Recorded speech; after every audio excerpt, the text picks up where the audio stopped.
નમસ્કાર વિદ્યાર્થી મિત્રો, ફરી પાછા ઈ લર્નિંગ પ્રોગ્રામમાં આપનું હાર્દિક સ્વાગત છે। વિદ્યાર્થી મિત્રો, ધોરણ 9 ચેપ્ટર નંબર 20 નો આજે આપણે અભ્યાસ કરી રહ્યા છીએ અને એમાં આપત્તિ વ્યવસ્થાપન પાઠ નંબર 20। આગળના લેક્ચરની અંદર વિદ્યાર્થી મિત્રો આપણે અલગ અલગ પ્રકારની કુદરતી આપત્તિઓ વિશે અભ્યાસ કર્યો। આજે આપણે આગળની બીજી કુદરતી આપત્તિ તુસનામી વિશે અભ્યાસ કરીશું। ત્સુનામી શબ્દ વિદ્યાર્થીઓ જાપાની ભાષાનો છે।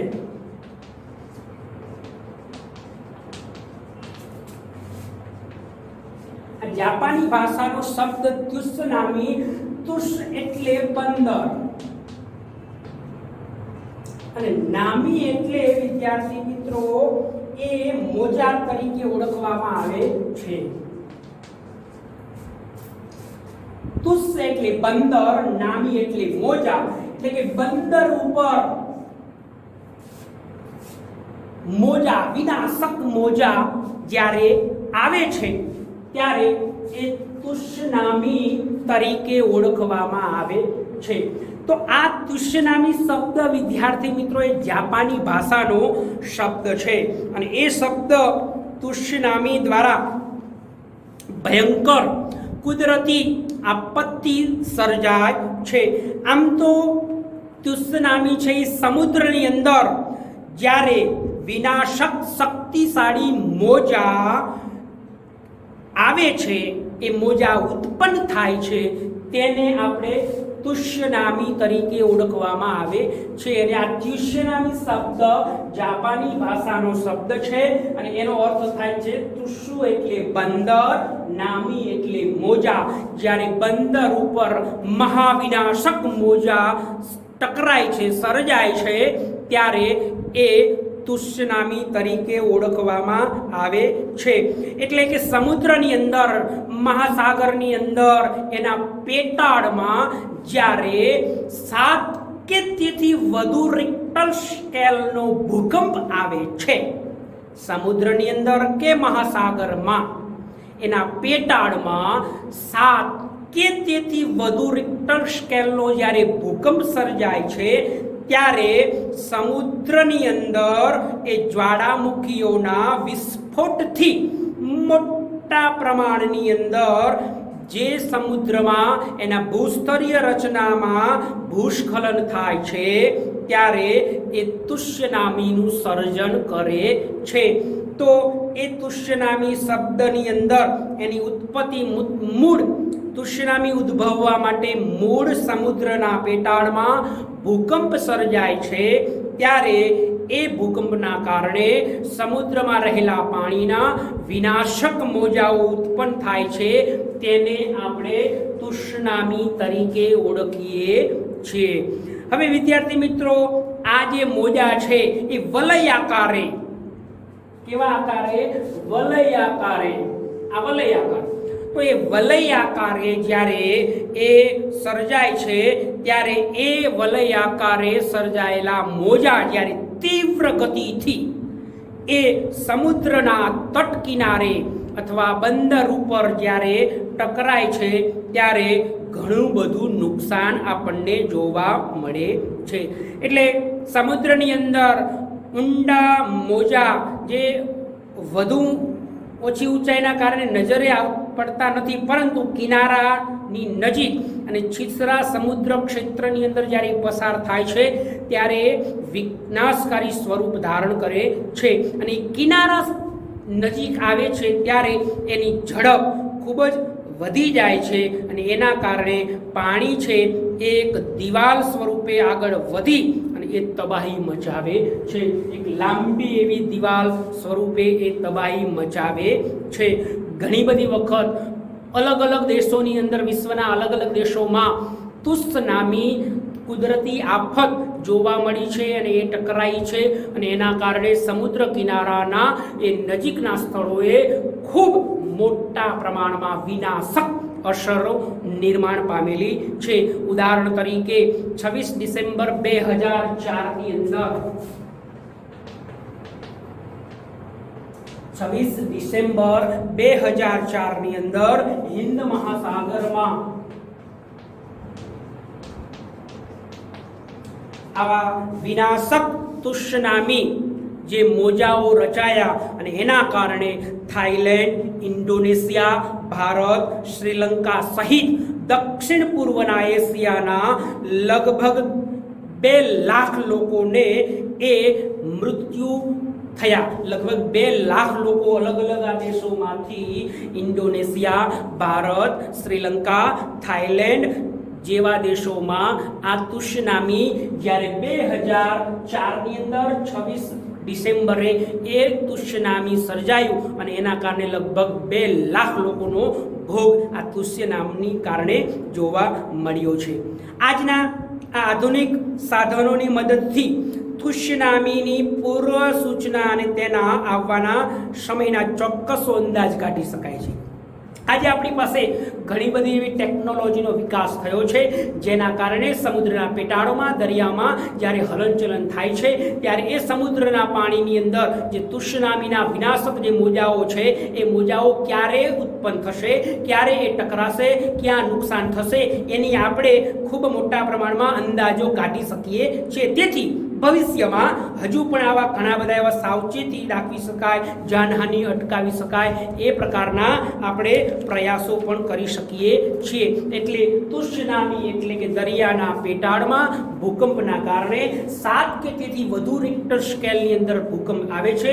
એના કારણે સમુદ્રમાં વિનાશક મોજાઓનું જે નિર્માણ થાય છે અને એ સમુદ્રના વિનાશક મોજાઓ સમુદ્ર તટના આજુબાજુના વિસ્તારોમાં ભયંકર તારાજી સર્જે છે. એને આપણે કુદરતી આપત્તિ તુષનામી તરીકે ઓળખીએ છીએ. તુષનામી શબ્દ એ જાપાની ભાષાનો શબ્દ છે. તુસ્સુ એટલે બંદર, નામી એટલે મોજા, એટલે કે ભયંકર વિનાશક મોજા બંદરે સમુદ્રના તટે ટકરાય છે અને એના કારણે વિનાશક ભયંકર અસર જોવા મળે છે, જેને માનવીનું અને એ પૃથ્વીના જે દરિયાઈ સપાટીના વિસ્તારોનું ભયંકર નુકસાન થાય છે. એને આપણે કુદરતી આપત્તિ તુષનામી તરીકે ઓળખીએ છીએ. હવે વિદ્યાર્થી મિત્રો, તુષનામી આવે ત્યારે શું કરવું જોઈએ અને શું ન કરવું જોઈએ? હવે તુષનામી આવે ત્યારે આપણે શું શું કરવું જોઈએ તો એની બાબતમાં આપણે 4 મહત્વની બાબત યાદ રાખવાની છે.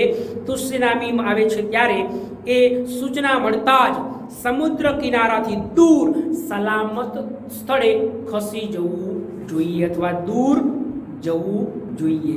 તુષનામી સર્જન થાય છે ત્યારે આપણે સલામત સ્થળે દૂર ખસી જવું જોઈએ. આ પહેલું કરવું જોઈએ. બીજું, રેડિયો હાથ વગો રાખવો જોઈએ. આજના સમયની અંદર ટેલિવિઝન અથવા સ્માર્ટફોન છે એ હાથ વગો રાખવો જોઈએ. તંત્ર દ્વારા જે પણ સૂચનાઓ મળે છે એની અનુસાર આપણે વર્તવું જોઈએ. એટલે જે સરકાર રેડિયો, ટેલિવિઝન, સ્માર્ટફોનની અંદર આપણને જે પણ સૂચનાઓ આપે છે એ પ્રમાણે આપણે વર્તવું જોઈએ. ત્રીજી બાબત, નવા બાંધકામ, નવા વસાહતોનું નિર્માણ તુષનામીના પાસાને ધ્યાનમાં રાખીને જ કરવું જોઈએ. સમુદ્ર કિનારાની આજુબાજુના જે પણ વિસ્તારો છે એની અંદર નવા જે ઇન્ફ્રાસ્ટ્રક્ચર ઊભા થાય છે, નવા જે બાંધકામો ઊભા થાય છે એ તુષનામીથી નુકસાન ન થાય એ પ્રકારનું બાંધકામ આપણે કરવું જોઈએ.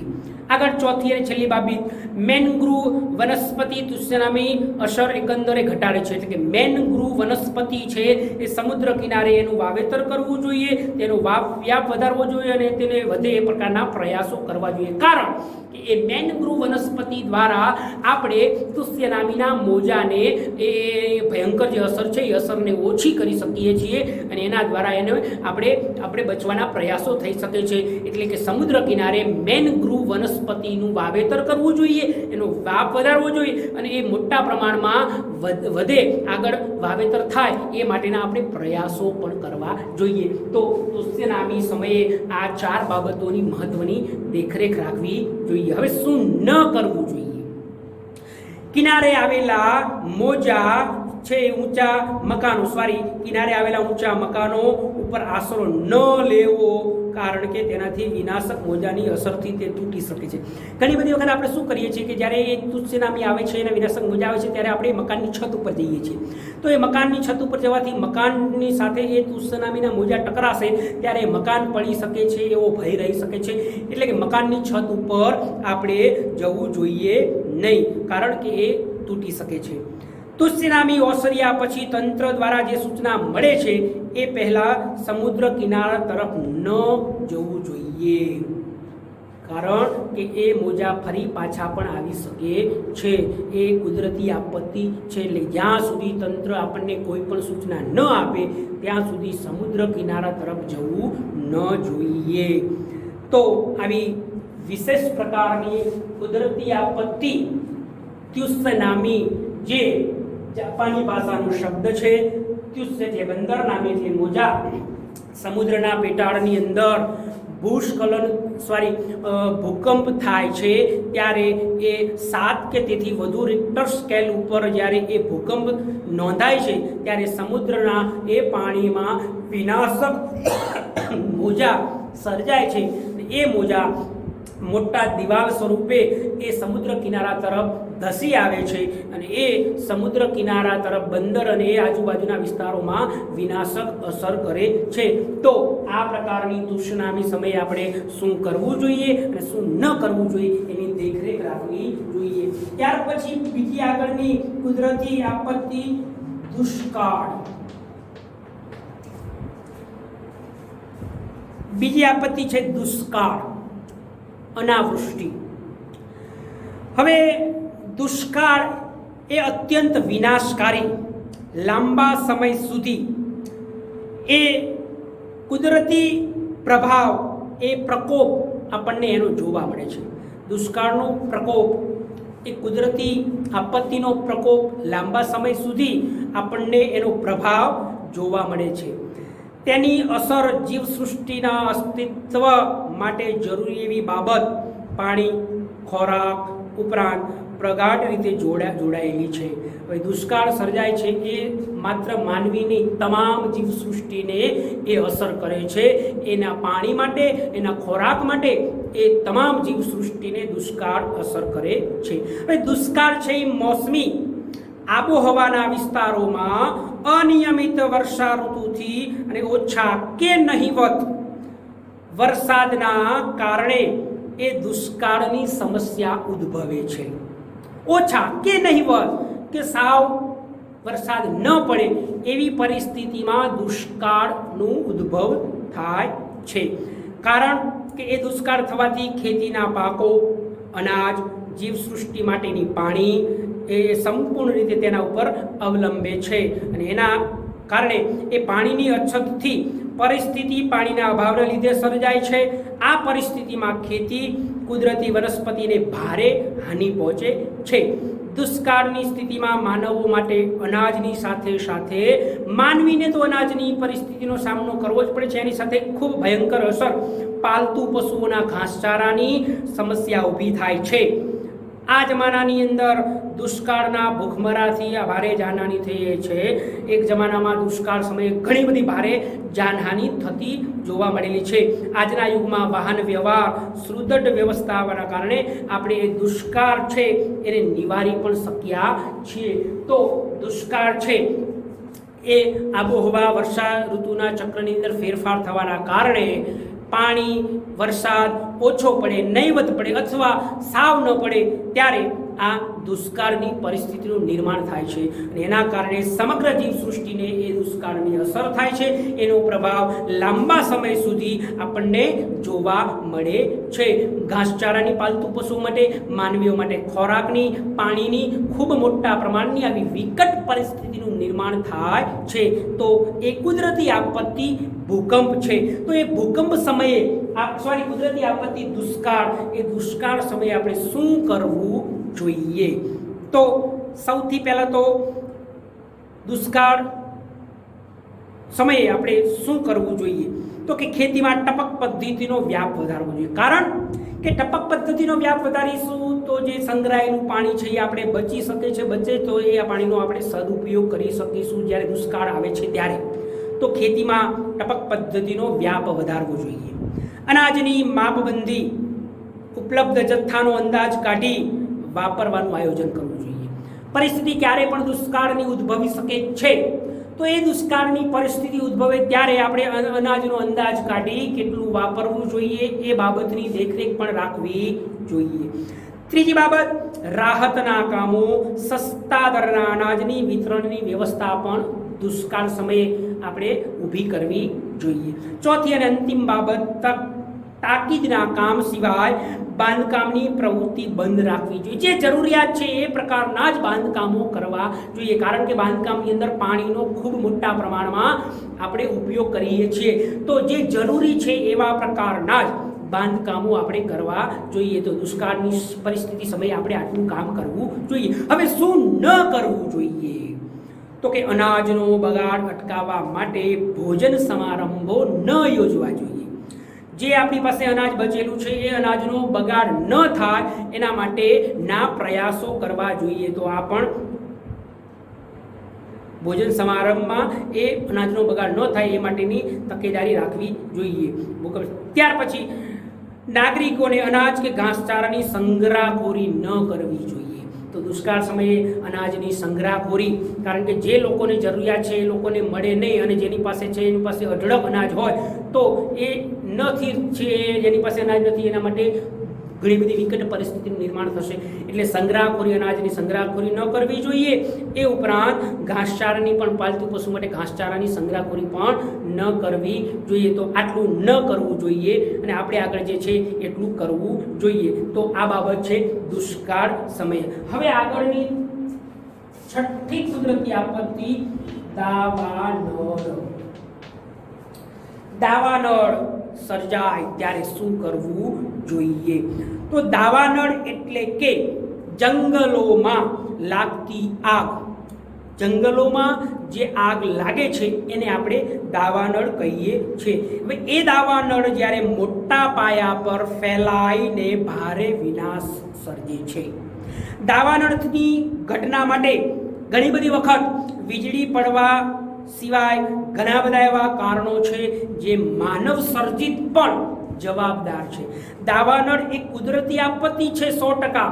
ક્યારેક કુદરત દ્વારા વીજળી પડે છે અને એ વીજળી દ્વારા ઘર્ષણ થવાથી અથવા બે વૃક્ષોના ઘર્ષણથી પણ જંગલોની અંદર આગ લાગી શકે છે. પરંતુ દાવાનળ માનવ સર્જિત પણ થઈ શકે છે.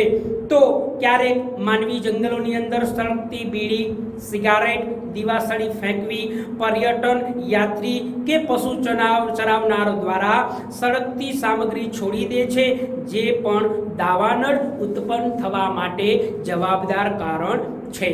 દાવાનળ છે એ સૂકી ઋતુમાં, ખાસ કરીને ઉનાળાના સમયની અંદર પાનખર પછી એ સમયગાળા દરમિયાન આ દાવાનળ લાગવાના, દાવાનળ ફેલાવાની સંભાવના વધારે રહેલી હોય છે. એટલે કે સૂકી ઋતુ દરમિયાન, ઉનાળાના સમયગાળા દરમિયાન જ્યારે જંગલોના વૃક્ષો, જે પાંદડાઓ છે ખરી જાય છે, સૂકા બની જાય છે, ત્યારે એ દાવાનળ સર્જવા માટે એ ખૂબ જ જવાબદાર સંભાવના વધારે રહેલી હોય છે. કારણ કે જંગલોની અંદર સૂકું ઘાસ, ખરેલા પાંદડા છે એ ઈંધણનું કામ કરે છે. એટલે કે એને આગ પ્રસરાવવા માટેનું એ પાંદડાઓ, સૂકા પાંદડાઓ કામ કરતા હોય છે. આ પરિસ્થિતિમાં દાવાનળ ફેલાવવા માટે જવાબદાર ગણી શકાય છે. હવે ગરમી અને ઓછા ભેજના પરિણામે પવનના દિવસોમાં જંગલ આગ લાગવાની, ફેલાવના સંભાવના વધુ હોય છે. કેટલાક વૃક્ષોમાંથી ઝરતો તેલીય પદાર્થ જે જ્વલનશીલ હોવાથી પણ આગ ઝડપથી ફેલાઈ શકે છે. તો એના કારણે પણ દાવાનળ ફાટી નીકળે છે. એકવાર દાવાનળ લાગ્યા પછી પવનની દિશામાં દર કલાકે આશરે 15 કિલોમીટરની ઝડપે આગ લાગવાની સાથે સાથે ચારે બાજુ ફેલાઈ શકે છે. વિદ્યાર્થી મિત્રો, એક વખત જ્યારે આગ લાગી જાય ત્યારે પવનની જે દિશા છે એ દિશાની અંદર ઝડપથી દર કલાકે 15 કિલોમીટર આગ છે એ ફેલાઈ શકે છે અને એ ચારે બાજુ આગ ફેલાવાની શક્યતા રહેલી હોય છે. એકવાર દાવાનળ શરૂ થઈ ગયા પછી જો તમે એને બુઝાવવાનો પ્રયત્ન માનવી દ્વારા ન થાય તો આગ પૂરેપૂરી ઠરી જાય કે ભારે વરસાદ થાય એવા માત્રામાં 2 સંજોગોમાં જ અટકી શકે છે. માનવી દ્વારા અથવા તો કુદરત દ્વારા વરસાદ પડે તો એ દાવાનળ આપણે અટકી શકે છે. દાવાનળના કારણે ભડકે બળતા જંગલોનો ધુમાડો, ગરમ હવાની સાથે સાથે ઊંચે ચડતા તણખા નજીકની વસાહતોમાં આગ લાગવાનું જોખમ પણ ઊભું કરે છે. દાવાનળ જંગલમાં લાગે છે. એ ઉપરાંત નજીકના એવા વસાહતો જે માનવ વસાહતો છે ત્યાં પણ ભયંકર નુકસાન કરી શકે છે, કારણ કે તેની સાથે સાથે આગના તણખાઓ હવાઓના સાથે એ હવાઓમાં ભળે છે અને એ ઉડીને આગળના માનવીય વસાહતોમાં જઈ અને પડે છે, ત્યાં પણ તે આગ લગાડવાના પ્રયાસો કરી શકે છે. હવે આવી જે ભયંકર દાવાનળ છે એ કુદરત દ્વારા વીજળી પડવાથી અથવા બે વૃક્ષોના ઘર્ષણથી એ દાવાનળ ઉત્પન્ન થઈ શકે છે, અથવા તો માનવીય પ્રવૃત્તિઓ દ્વારા બીડી, સિગારેટ, પર્યટન દ્વારા એ લોકો એ સળગતી વસ્તુઓ ત્યાં મૂકી જતા હોય છે અને એના કારણે પણ એ દાવાનળ એટલે કે ભયંકર આગ લાગી શકતી હોય છે. હવે દાવાનળ થાય છે ત્યારે આપણે શું શું કરવું જોઈએ? એક, વન વિભાગને સૂચના મુજબ વર્તવું જોઈએ. દાવાનળ સમયે શું કરવું જોઈએ? તો કે વન વિભાગની સૂચના પ્રમાણે વર્તવું જોઈએ. જે વન વિભાગ આપણને સૂચના આપે છે એ પ્રમાણના આપણે એ કાર્યો કરવા જોઈએ. બીજું, સૂકી ઋતુ દરમિયાન જંગલ ક્ષેત્રોમાં ખાસ પેટ્રોલિંગ ગોઠવવું જોઈએ. પેટ્રોલિંગ એટલે કે સતત તેમાં આંટા ફેરા મારવા જોઈએ.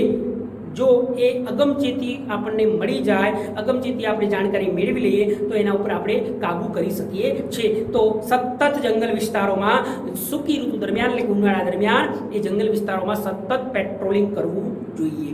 ત્રીજી બાબત, દાવાનળ બુઝાવવાની ખાસ તાલીમ વન વિભાગના કર્મચારીઓને આપવી જોઈએ. દાવાનળ કદાચ લાગે છે તો એ વન વિભાગના કર્મચારીઓને એ બુઝાવવા માટેના શું શું પ્રયાસો થઈ શકે છે, આધુનિક ટેકનોલોજીનો ઉપયોગ શું શું થઈ શકે છે એ માટેના પ્રયાસો પણ આપણે કરવા જોઈએ. તો દાવાનળ સમયે આટલું આપણે કરવું જોઈએ. હવે શું ન કરવું જોઈએ? તો વન ક્ષેત્રની અંદર પ્રવાસ કરતા સમયે સળગતી બીડી, ચીજો વગેરે ન ફેંકવી જોઈએ. જંગલ વિસ્તારોમાં આપણે જ્યારે હરવા ફરવા જઈએ છીએ ત્યારે સળગતી બીડી કે પછી સળગતી કોઈ પણ ચીજો આપણે ફેંકવી જોઈએ નહીં. આ પણ કરવું જોઈએ. બીજી બાબત, દાવાનળોના નજીકની વસાહતોમાં રહેતા લોકોને વન વિભાગની સૂચનાઓને ન અવગણવી જોઈએ. એટલે કે જે સૂચનાઓ વન વિભાગના કર્મચારીઓ આપે છે એ સૂચનાઓનું ચુસ્તપણે આપણે પાલન કરવું જોઈએ. તો આ પ્રકારની દાવાનળ સમયે શું કરવું જોઈએ અને શું ન કરવું જોઈએ.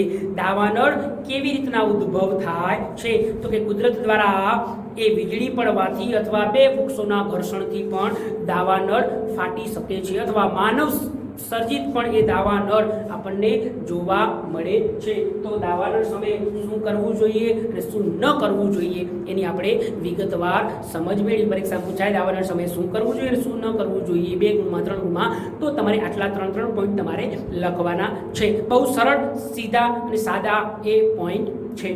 હવે આજે આપણે વાત કરી અલગ અલગ કુદરતી આપત્તિ, પહેલા પૂર, વાવાઝોડું, અતિવૃષ્ટિ, તુસ્યનામી, દુષ્કાળ, દાવાનળ, આ 6-7 જેટલી જે આપત્તિઓ છે તેને કુદરતી આપત્તિ તરીકે ઓળખવામાં આવે છે. હવે આપણે આજે માનવ સર્જિત આપત્તિઓ વિશે વાત કરીશું. તો એ માનવ સર્જિત આપત્તિઓ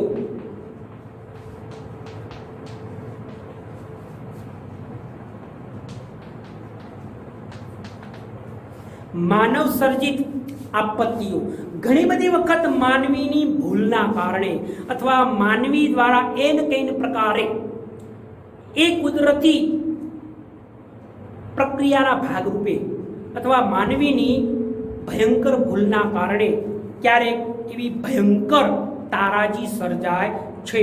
તો એ માનવી દ્વારા પ્રત્યક્ષ કે પરોક્ષ રીતે જાણી જોઈને કે પછી અજાણતા દ્વારા કરેલા જે કાર્યો છે એનીથી બેદરકારી દ્વારા, અસાવધાની દ્વારા, અજ્ઞાનતાના કારણે માનવ નિર્મિત તંત્રની નિષ્ફળતાના પરિણામે કેટલીક એવી ઘટનાઓ જે ઘટે છે જેનાથી જબરજસ્ત જાનમાલની નુકસાની થાય છે.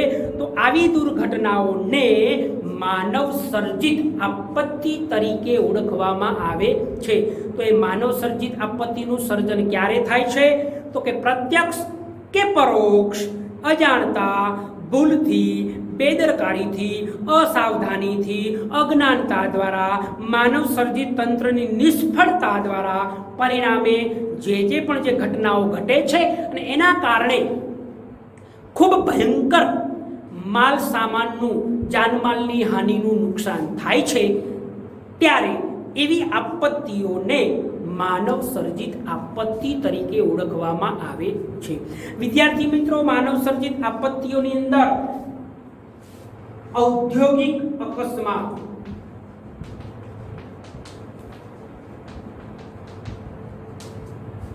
ઔદ્યોગિક અકસ્માત માનવ સર્જિત બની શકે છે.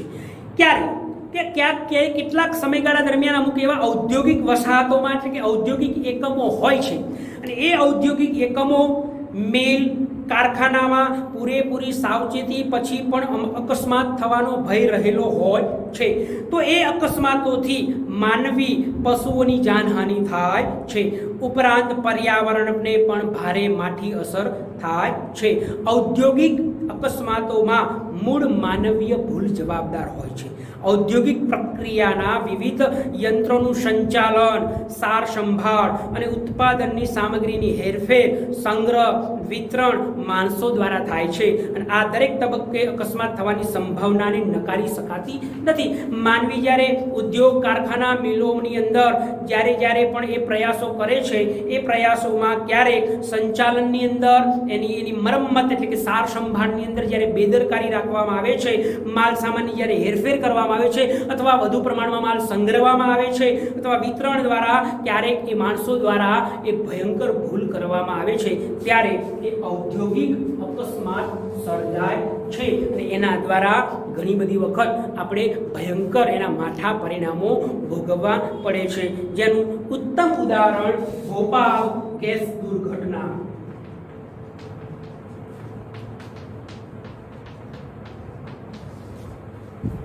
ભોપાલ ગેસ દુર્ઘટના મધ્યપ્રદેશનું આજનું આ રાજધાની પાટનગર જેને કહી શકીએ ભોપાલ, તો એ મધ્યપ્રદેશના પાટનગર ભોપાલની અંદર જબરજસ્ત ગેસ દુર્ઘટના ઘટી. જે ઘટના 3 ડિસેમ્બર 3/12/1984 ની અંદર ભોપાલ ગેસ કાંડ થયું. તો એ માનવ સર્જિત મધ્યપ્રદેશના પાટનગર ભોપાલની અંદર આવેલું યુનિયન જે કારખાનું એક યુનિટ હતું, જેમાં કાર્બાઇડ કારખાનું છે જંતુનાશક દવાઓનું ઉત્પાદન કરતું હતું. આ ભોપાલની અંદર એક કારખાનું જે યુનિટ છે એ જંતુનાશક દવાઓનું ઉત્પાદન કરતું હતું. ખેતી ક્ષેત્રે જે વપરાય છે જંતુનાશક દવા, એ જંતુનાશક દવાઓનું ઉત્પાદન તે યુનિટમાં કરવામાં આવતું હતું અને એ કાર્બાઇડ કારખાનું હતું. હવે એની અંદર ત્યાં એ કારખાનાની અંદર ઉત્પાદન થવામાં આવતો જે મિક નામનો ઝેરી ગેસ, કયો ગેસ? મિક. તો એ ભોપાલના કારખાનાની અંદર જંતુનાશક દવાઓ બનાવવામાં વપરાવામાં આવતો આ મિક નામનો ઝેરી ગેસ, અને એ ઝેરી ગેસ વાપરવામાં આવતો હતો. એ વાયુનો સંગ્રહની કરવામાં જે મોટી જે ટાંકીઓ છે એ ટાંકીઓની અંદર એ કારખાનાઓમાં એ મોટી ટાંકીઓની અંદર ગેસ ગળતર થયું એટલે કે લીકેજ થયું અને એના કારણે લગભગ આ લીકેજ ગેસ ગળતર લગભગ 40 મિનિટ સુધી ચાલુ રહ્યું અને એના કારણે વહેલી પરોઢે આ ઘટના ઘટી. એ ઘટનાની અંદર ભોપાલની અંદર એ ગીચ વિસ્તારોમાં ઝડપથી એ મિક નામના વાયુ ફેલાયું અને એના કારણે લગભગ અંદાજિત 2500 જેટલા માણસો આ ઝેરી વાયુ શ્વાસમાં લેવાના કારણે મૃત્યુ પામ્યા. પરિણામે હજારો ભોપાલવાસીઓને આ ઝેરી ગેસથી પ્રભાવિત થયા અને તેમાં હજારો પશુ અને પક્ષીઓ પણ મૃત્યુ પામ્યા. પરિણામે આ વાયુથી પીવાનું પાણી, જળાશયો અને જમીન, ગર્ભાવસ્થા ધરાવતા એ શિશુઓ, નવજાત બાળકો, સગર્ભા મહિલાઓ, અબાલ વૃદ્ધ સૌને એની માઠી અસર થઈ અને પરિણામે લગભગ 10,000 વ્યક્તિઓ કાયમી વિકલાંગતાનો ભોગ પણ બન્યા. એવું કહેવાય છે કે લગભગ 1.5 એટલે કે 1.5 લાખ જેટલા લોકો આંશિક રીતે વિકલાંગતાનો ભોગ બન્યા.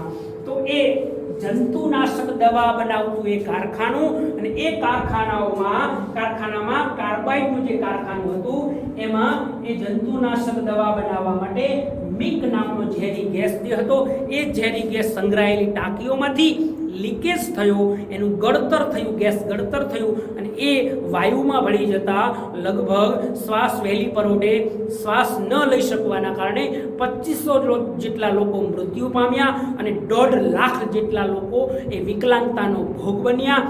બાળકો, વૃદ્ધો, સગર્ભા ઉપરાંત અન્ય એવા લોકો પણ એ શિશુઓ, નવજાત બાળકો પણ એનો ખૂબ મોટા પ્રમાણમાં ભોગ બન્યા અને 1.5 લાખ જેટલા લોકો એ વિકલાંગ બન્યા. તો આ 3/12/1984 રોજ મધ્યપ્રદેશના પાટનગર ભોપાલમાં એ મિક નામના વાયુનું ગળતર થવાથી એ માનવ સર્જિત ભૂલના કારણે ખૂબ મોટા પ્રમાણમાં પશુ, પક્ષી, માનવીઓ, પર્યાવરણને નુકસાન થયું. તો આ માનવ સર્જિત ભોપાલ ગેસ દુર્ઘટના પણ જોવા મળી છે.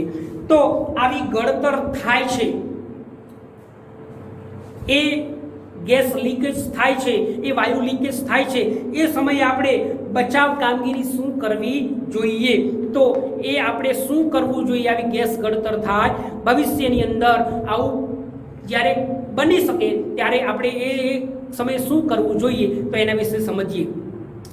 ગેસ ગળતરની પૂર્વ સૂચના માટે આધુનિક વોર્નિંગ સિસ્ટમ લગાડવી જોઈએ. એટલે કે જબરજસ્ત, જેને આપણે વોર્નિંગ સિસ્ટમ એટલે કે હોર્ન, જ્યારે એ ગળતર થાય છે ત્યારે મોટા પ્રમાણમાં અવાજ થાય તો એ લોકો એના વિશે આપણે સમજી શકીએ, તો એ માટે વોર્નિંગ સિસ્ટમ લગાડવી જોઈએ.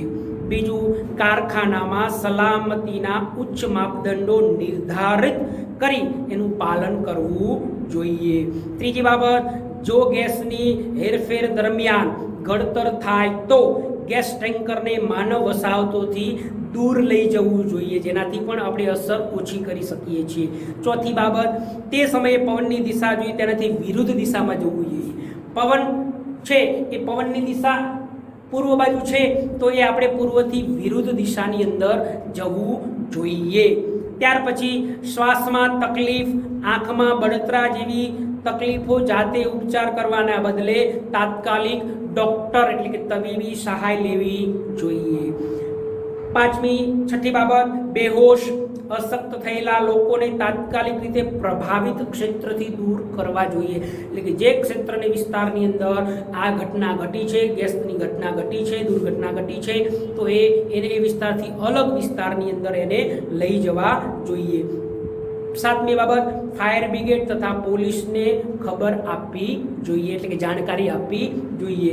છેલ્લી બાબત, આપણા વાહનો રસ્તામાં બચાવ કામગીરીને અવરોધરૂપ ન થાય એ બાબતોની દેખરેખ રાખવી જોઈએ, એટલે કે એનાથી દૂર આપણે પાર્ક કરવા જોઈએ. તો આવી ગેસ ગળતર વખતે બચાવ કામગીરી સમયે આપણે આટલું કરવું જોઈએ. હવે શું ન કરવું જોઈએ? બચાવ કામગીરી સમયે તેમાં ન રોકાયેલા લોકોએ ત્યાં ભેગું થવું જોઈએ. ઘણી બધી વખત આપણે શું છીએ, જે ઘટના ઘટી છે ત્યાં આપણે મોટા પ્રમાણમાં લોકો એકઠા થઈએ છીએ, તો એ એકઠા થવું જોઈએ નહીં, એટલે કે ભેગા થવું જોઈએ નહીં. એ કોઈ પણ ગેસ ઘટનાની કોઈ પણ એવી ઘટના સમયે આપણે એકઠા થવું જોઈએ નહીં. બીજી બાબત, ગેસ ગળતરનું ક્ષેત્ર સત્તાવાળા તરફથી પૂર્ણ રીતે સલામત ઘોષિત ન થાય ત્યાં સુધી અસરગ્રસ્ત ક્ષેત્રમાં પ્રવેશ કરવો જોઈએ નહીં. એટલે કે બચાવ કામગીરી જે માણસો દ્વારા એને સંપૂર્ણ રીતે સેફ ન ગણવામાં આવે ત્યાં સુધી એ પ્રભાવિત વિસ્તારમાં આપણે જવું જોઈએ નહીં. છેલ્લું અને અંતિમ, બચાવ કામગીરીના પ્રશિક્ષણ માટેની જરૂરી સરંજામ વગર બચાવ કાર્યમાં જોડાવવું જોઈએ નહીં. જો આપણી પાસે એવા બચાવ કામગીરીના શસ્ત્ર સરંજામ ન હોય તો એ આપણે એનો ભોગ બની શકીએ છીએ. એટલે કે એ શસ્ત્ર સરંજામ અને સલામત રીતે જે વસ્તુ આપણી પાસે ન હોય તેવા એ વિસ્તારમાં આપણે બચાવ કામગીરીમાં જોડાવવું જોઈએ નહીં. તો આટલું કરવું ન જોઈએ. આપણે આગળ કીધું એ આટલું કરવું જોઈએ. હવે આગળ બીજું, ઘણી બધી વખત વિષાણુજન્ય